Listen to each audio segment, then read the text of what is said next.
will cover you with his feathers, and under his wings you will find refuge.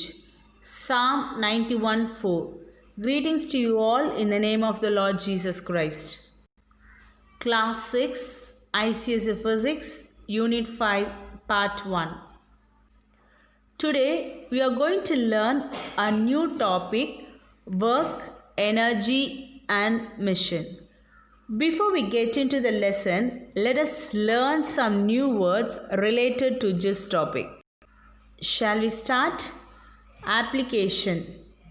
A P P L I C A T I O N. Application. Displacement. D I S P L A C E M E N T. Displacement. Electricity. E L E C T R I C I T Y. Electricity. Machines. M A C H I N E S. Machines. Resistance. R E S T I S T A N C E. Resistance. R E S I S T A N C E. Resistance. Application. Displacement, electricity, machines, resistance. When we speak of work, we mean doing something which can be a classwork or homework, or the people do in offices, kitchens, factories and so on. So here also a man is sitting and he is doing some work. As you are seeing in the screen, two men are pushing the wall on both sides. They are trying to pushing the wall. They are doing the work or not? Yes, according to us or according to them, they are doing a lot of work. But do you know, according to physics, work is not being done by them. Because in physics, work is defined as the force acting upon an object to cause a displacement. There should be a displacement. The wall should move from one place to another, but it's not moving. That means the work is not being done by them. Now let us define work. Work is done when the point of application of a force moves through some distance. Work is done when the point of application of a force moves through some distance. Now let us see how to measure the work done by a force.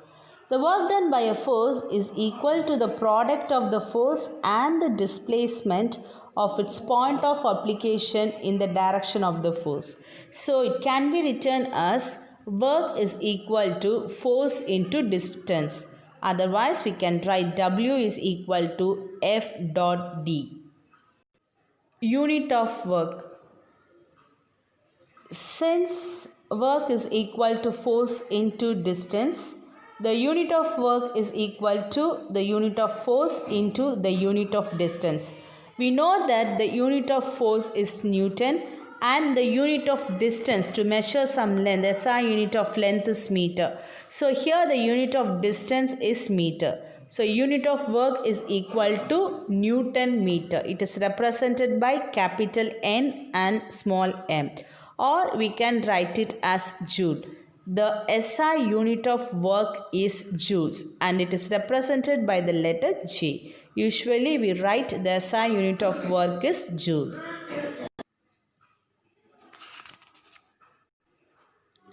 Work and energy are two words we often use. We usually associate energy with work. For example, we may say, I don't have the energy to do this work right now. So in science, work and energy are closely related. So now let us discuss what these two words mean in science and before learning about machines which help us to do work. Here we can see a person who is tired or lack of energy. So she is unable to do work.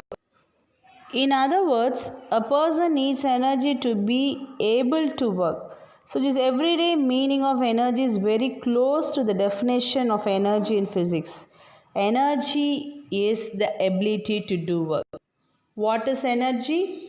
The ability to do work or cause changes in matter is called energy. Energy can exist in many forms. The energy stored in food and fuels is one form called chemical energy. The energy of the sun or solar energy is used to make electricity. Electrical energy, as you know, is used to run trains, machines, light up our homes, and so on. Since the energy something has is defined as the amount of work it can do, energy is measured in the same unit as work. So what is the unit of work? The SI unit of work is joule. Just like that, the SI unit of energy is also the joule. Machines. What is a machine? A device that makes work easier by changing the size or direction of a force is called a machine. A device that makes work easier by changing the size or direction of a force. When you think of a machine, you may think of things such as car, big construction equipment, or even computers, but not all machines are complicated. You can see here a sewing machine. When we talk about machine, immediately it comes in your mind: washing machine, a milling machine, and so on. But do you know a spoon is also a machine? When you scoop up some sugar with a spoon, you apply a force on one end and the other end lifts the sugar. To do this, the spoon has to overcome the force of gravity acting on the sugar. So this is a resistance offered by the sugar. So thus a spoon is a machine. Do you know knife is a machine? You apply force on its handle while its blade overcomes the resistance offered by the vegetable you are cutting. Just like that, in the screen you can see so many things, and this all are simple machine which makes our work easier. The devices which makes our work easier are called the simple machine. Now let us learn about a function of machines. There are 4 functions of machines. The first function is changing the point of application of a force. Second one, changing the direction in which a force has to be applied. Third one, changing the magnitude of the force required. Fourth one, changing the speed of the point of application of the force. So here we can see some common examples of these functions.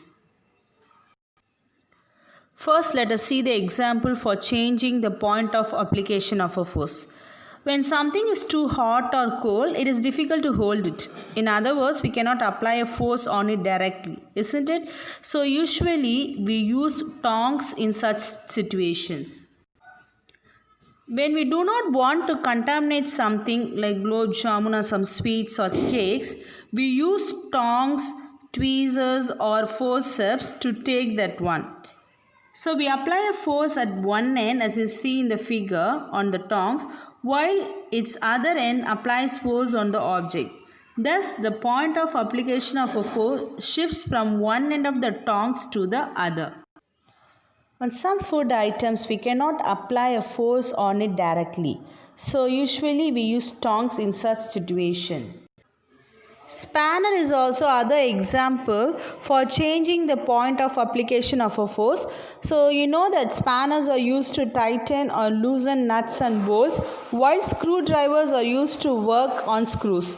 One of the advantages of this simple machine is that they help us apply force on things located at one points that are difficult to reach.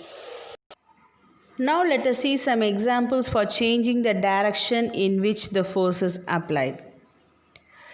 Some machines make work easier for us by allowing us to apply a force in a direction that is convenient.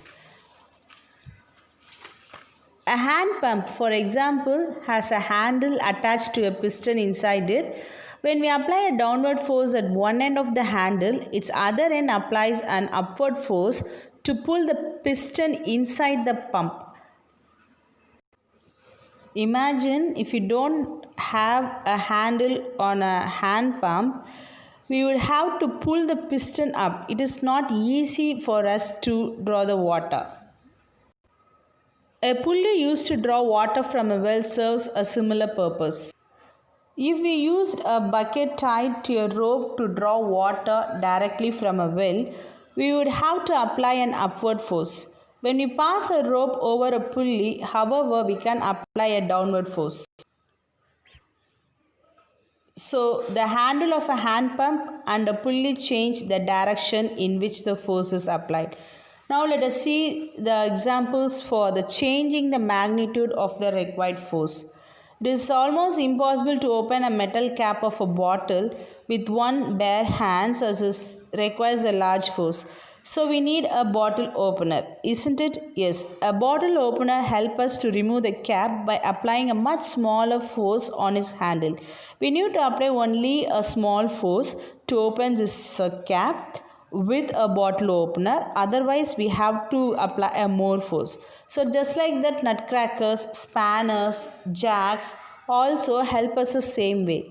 Now let us use such smaller force than we would need to use without these machines. In other words, they magnify the force we apply. So here the bottle opener is a simple machine. Just like that, a spanner is also a simple machine. They both are used to magnify the force by applying the small force. And wheel is an example. The wheels attached to the pedals of the bicycle turns. So it's an example for changing the speed. So there are the four functions, that is changing the point of application of force, changing the direction in which the force applied, as changing the magnitude of the required force, and changing the speed. So in this video we have learned about what is work and the unit of work. We learned about energy, the unit of energy. Then we learned about machines, the functions of machines, and we have seen about some examples for just the functions of the machine. Thank you.